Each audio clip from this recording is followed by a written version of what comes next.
que es diu joc, joc amb cap.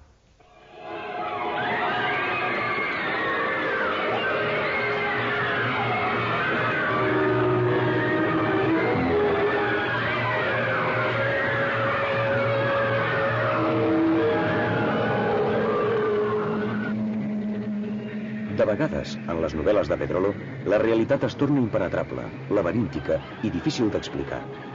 Pedrolo hi utilitza les fórmules de l'absurd i sovint, sota una escriptura aparentment convencional, el que ens explica és la impossibilitat de saber on s'acaba la mentida i on comença la veritat. En aquestes obres, res no és mai el que sembla. L'home es veu sotmès a una vigilància implacable de la seva intimitat. I darrere d'una victòria aparent, només hi ha una altra derrota de les llibertats que força novament haver de lluitar, amb l'esperança d'aconseguir algun dia uns mínims de dignitat.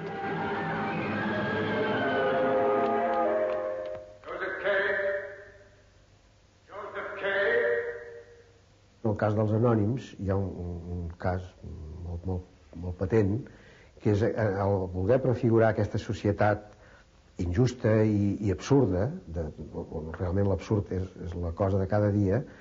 La gent viu en una mena de rusc d'abelles i aleshores estan tan controlats per no saber ben bé qui, que és una cosa verament kafkiana, que fins i tot doncs, quan són a dins de l'habitació senten una veu si és que fan una cosa que no han de fer, que els comminen a fer-ho, o quan van a la cambra de bany, és a dir, és una cosa així, una cosa aclaparadora, que la gent és impossible de viure en aquest món. I aleshores, clar, aquesta gent, d'alguna manera, quan té aquesta consciència d'aquest absurd i d'aquesta injustícia que representa el domini sobre el ser humà, doncs es revolta i vol rompre aquest estat, aquest estat polític, no? Polític. Amb més d'un centenar d'obres escrites, l'adjudicació del Premi d'Honor de les Lletres Catalanes l'any 1979 suposa per a Pedrolo el reconeixement d'una part de la crítica i la definitiva consolidació del seu èxit entre els lectors. Pedrolo, decebut pel progressiu abandonament de les reivindicacions nacionals, s'allunya dels partits polítics i critica les institucions autonòmiques, insubornable en la idea que el creador ha de denunciar sempre les injustícies i falsetats.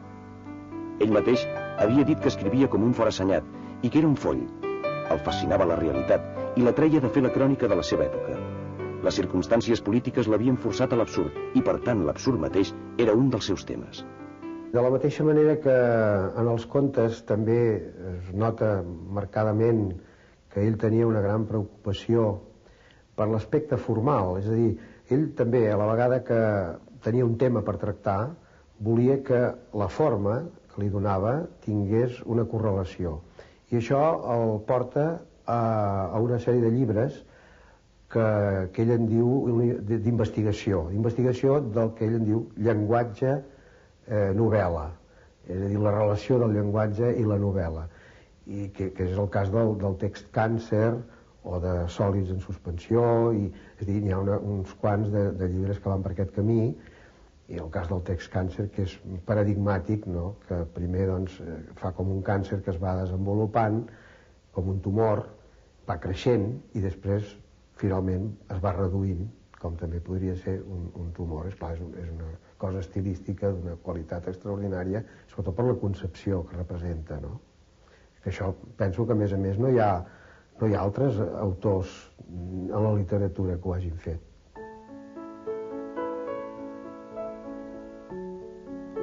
Quan la malaltia el comença a vèncer, Pedrolo revolta novament i escriu un dietari dur i en certa manera implacable.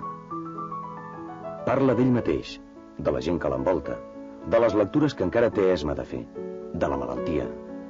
No fa concessions, no renuncia a res del que ha defensat tota la vida. Li dol que no l'hagin entès. Quan pot, passeja. Es tanca en el seu despatx diminut i espera passar a l'altra banda de la vida que coneixem. Espera entrar en aquell espai en blanc de què ja ens havia parlat en alguna de les seves novel·les.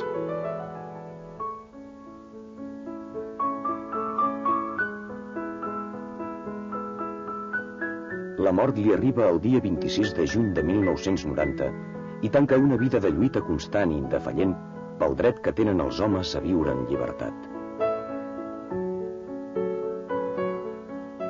He volgut donar al màxim, he volgut fer una obra que fos moderna, que fos més o menys notable en el sentit aquest que hem dit d'incidència, que fos creadora, que no s'estanqués precisament amb aquesta petita bassa nostra de granotes, sinó que sortís a fora i integrés altres coses d'aquest fora que a mi m'interessa moltíssim. Però jo no puc judicar si ho he aconseguit o no ho he aconseguit. Això ho hem de dir més que res als lectors. I no solament els lectors actuals, sinó els lectors que vindran, si en venen, siguis que una obra d'una manera o altra perdure.